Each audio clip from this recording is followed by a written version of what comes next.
My name is Yesuto Shaw, and I'm going to talk about how my Christian faith is the most important element of my life and identity, but how that faith has evolved very significantly over time.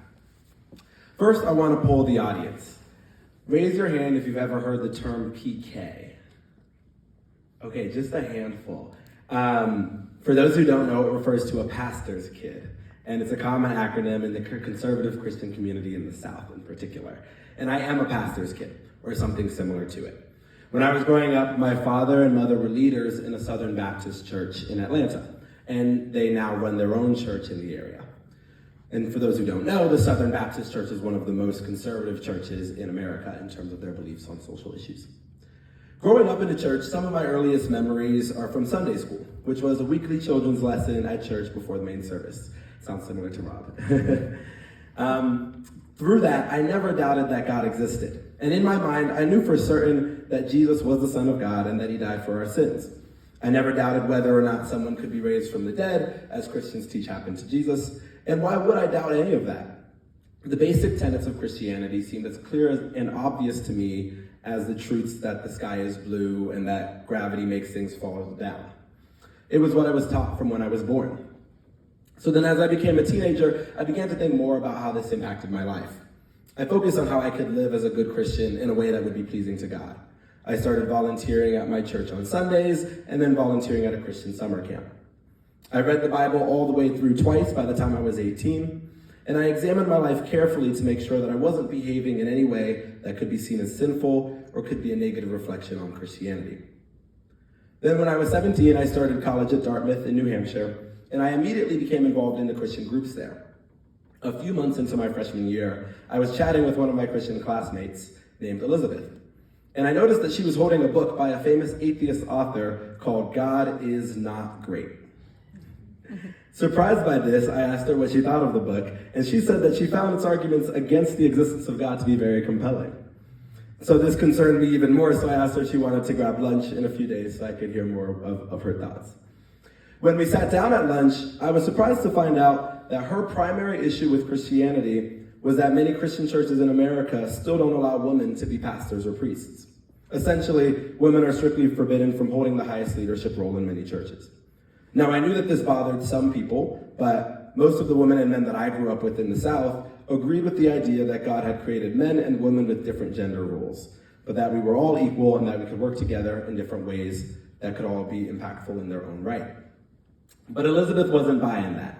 And she asked me, what is so different about men and women that God had to prohibit women from leading in the church?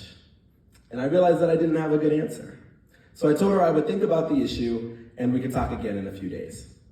As I left that conversation, I began to wonder for the first time, could my religious beliefs be wrong? Are my beliefs actually oppressing entire groups of people in ways that are unjust? Have these rules just been created by generations of men who have used organized religion to keep women in subservient roles? And as a minority who is very familiar with the idea of systemic oppression, I was unsettled by the idea that I could be complicit in this. And the role of women in the church wasn't the only thing that unsettled me. I also grew up in a church that was strongly opposed to same-sex relationships and believed that heterosexual relationships are the only forms of relationships that are acceptable to God. And to be honest, I had always just taken that for granted, that this had to be true because it was what I was taught. But as I interacted with members of the queer community for the first time in college, I realized that they were simply looking for love in the same ways that I was looking for love in my own life, as I dated and tried to find a girlfriend. And slowly I began to wonder if my faith was oppressing this community as well. Was I in the role of the oppressor? So as I wrestled with these questions in college, I began to realize that there were also other issues with my religious journey as well. Because I believe that the obedience to God was the most important part of being a Christian, I saw my faith as a series of rules that I had to follow. I believe that I should never curse or do drugs or drink alcohol in excess. But I also believed that I needed to carefully monitor my thoughts for any hints of sin. Was I ever too arrogant or proud? Was I ever too self-centered or not sufficiently generous with my time or resources? And while a lot of these rules were intended to make me into a loving person who was focused on others, it was exhausting to be policing myself all the time. Slowly, I realized that I simply wasn't happy. I was living a life of moralistic perfectionism that didn't even acknowledge that my own personal happiness could be a valuable goal that I should have for my life. With all of these issues adding up, I began to doubt my faith at its core. And ultimately, I also realized that I had never really asked the question of whether my faith was true to begin with. As I said in the beginning, it seemed clear and obvious that it must be true because it was what I was taught. But many people had been taught that many other religions were true. How could I know that I was right and that they were wrong? Could I be so confident that my parents had the right answers about religion and that so many other people's parents had the wrong answers? Slowly, I realized that I was not actually following my own faith. I was following the faith of my parents. And with all of the issues I was beginning to see in the ways that certain faith beliefs could have negative impacts in people's lives, I realized that I needed to seriously question if it was actually true. So I don't have time today to get into all the other ways that I examined Christianity at that time, but by the end of my second year in college, I realized that I had enough doubts that it didn't make sense to call myself a Christian. I decided to declare myself an ex-Christian agnostic. But just like that, I felt like the rug had been pulled out from under my life. My entire moral code had been built on Christianity, and I had just decided to give it up. Where would I even begin to find moral truths? What mentors or even guidelines would I turn to? I felt that I now had to start from scratch in many areas of my life. And so slowly I did start from scratch in rebuilding my view of the world and my moral code. For the first time, I began to spend a lot of time hanging out with people who were not in the Christian community. I expanded my circles, and I began to accept people as they were, rather than trying to convince them that my way of living was better. As I began to really listen to other people's values, their moral codes, and the things that they found beautiful in their own lives, I began to become more and more open-minded and accepting. I realized that I had been living my life in a way that was incredibly rigid and that presupposed that I was right in most of my beliefs. But I realized that I was missing out by not seriously considering the deeply held beliefs of others. Over time, as I spent the next few years removed from faith and spirituality, I found that I was able to be less hard on myself and to truly begin to seek my own happiness. But I also began to feel that something was missing from my life.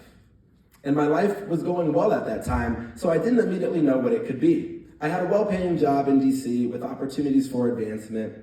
I lived in a luxury apartment with a fitness center and a rooftop pool. And I had a great community of friends and an active dating life. So I wondered, what more is there in life that I could possibly need? It didn't seem like there was anything missing that I was seeking. And that's when I started to wonder if I was missing something spiritually. I began to wonder if, in giving up faith entirely, I had thrown the baby out with the bathwater. Just because I had seen some problems with my religion, did that mean that there was no basis to religious faith at all? And so after 4 years of being agnostic, I began to explore faith again. And I chose to do so by asking deep questions about the meaning of life and seeing which answers seemed to ring true for me, which answers aligned with what I saw in the world around me. I started by deeply examining the basis behind my own moral code. I began to wonder if there was an absolute truth that I could base my morality on. And I asked myself, if God didn't exist and the physical world was all that existed, then does anything we do matter?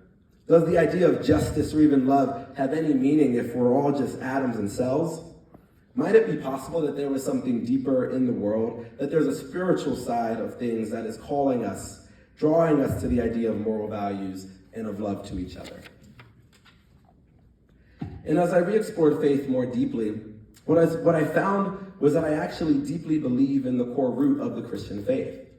I believe that there is a God who created the world and created people in order to have relationships with us. And I believe that he allows us to have free will in our lives, which often results in us inflicting suffering on each other.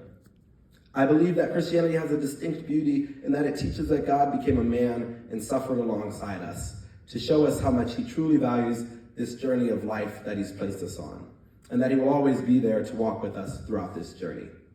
And so slowly, I became a Christian again. But my Christianity today is not the same as it was 10 years ago. I have found that there are many Christians who actually believe that those who use passages in the Bible to subjugate women or to oppose same-sex relationships are actually misreading the purpose and meaning of those passages. And I have found that there are many people who study the Bible thoroughly and believe that at its core, the Bible pushes for greater and greater equality and social justice. I have found that I can be a Christian and can be fully supportive of women in leadership, and that I can be a Christian and be fully supportive of the LGBTQ community. And I have found that digging into my Christian faith and truly trying to live out its principles has made me a more loving, empathetic, and selfless person. And I have found that taking an eternal perspective towards the impact of my actions and life goals has brought me peace and purpose in life. And so over time, my faith has become the most important part of my life again, and I wouldn't have it any other way. Thank you.